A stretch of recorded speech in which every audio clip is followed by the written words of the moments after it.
ಯಶಸ್ಸು ಬೇಕು ಅಂದರೆ 3 ಲೈನ್ ಫಾಲೋ ಮಾಡಬೇಕು. ಬುದ್ಧಂ ಶರಣಂ ಗಚ್ಚಾಮಿ, ಧಮ್ಮಂ ಶರಣಂ ಗಚ್ಚಾಮಿ, ಸಂಗಂ ಶರಣಂ ಗಚ್ಚಾಮಿ. ಸರ್, ಬುದ್ಧನಿಗೆ ಶರಣಾಗು ಅಂದ್ರೆ ಏನು? ಗೌತಮ ಬುದ್ಧರು ನಾವೇನು ಬುದ್ಧಿಸ್ಟ್ ಹಾಗೆ ಹೀಗೆ ಅಂದರೆ, ನೀವು ಬುದ್ಧಂ ಶರಣಂ ಗಚ್ಚಾಮಿ ಅಂದರೆ ಗೌತಮ ಬುದ್ಧರಿಗೆ ಶರಣಾಗಬೇಕು ಅಂತಲ್ಲ.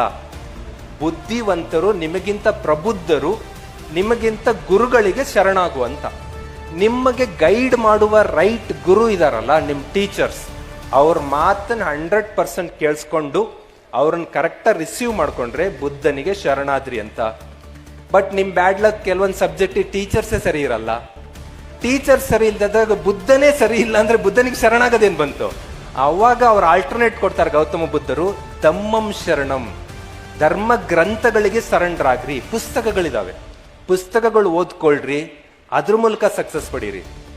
ಗುರುನು ಸರಿ ಇಲ್ಲ, ಪುಸ್ತಕನೂ ಸಿಗ್ತಾ ಇಲ್ಲ ಅಂದ್ರೆ ಒಳ್ಳೆ ಫ್ರೆಂಡ್ಸ್, ಸಂಘ ಸರಿ ಇರಬೇಕು. ಸಂಗಂ ಶರಣಂ ಗಚ್ಚಾಮಿ. ರೈಟ್ ಫ್ರೆಂಡ್ ನಿಮ್ ಸುತ್ತಮುತ್ತ ಇಟ್ಕೊಂಡ್ಬಿಟ್ರೆ ಸಾಕು, ಆಟೋಮೆಟಿಕ್ಲಿ ನೀವು ಗೆದ್ದೋಗ್ಬಿಡ್ತೀರ.